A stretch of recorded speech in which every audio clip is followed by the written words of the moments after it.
Today I'll show you how to install apps on your iPhone without needing your Apple Idaho password. Let's dive right in. Open your settings and scroll down to find Screen Time. Tap on it to proceed.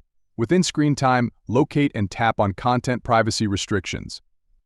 Next, navigate to iTunes App Store Purchases. Under Purchases and in App Purchases, select Don't Require to eliminate the need for passwords. Return to the main settings page and scroll up to find your Apple ID. Tap to open it. Now head to Media Purchases and tap on Password Settings. Ensure that the option for requiring a password is toggled off. Once done, tap Done to confirm. You're all set. Close the settings and open the App Store. From now on, when you try to install an app, you won't be prompted for your Apple Idaho password. Simply tap Get and then Install. As you can see, no password is required, and the app will begin downloading. And that's how you can install apps without your Apple Idaho password on your iPhone. I hope this clears things up for you. If you found this video helpful, don't forget to like, share, and subscribe. Thank you for watching.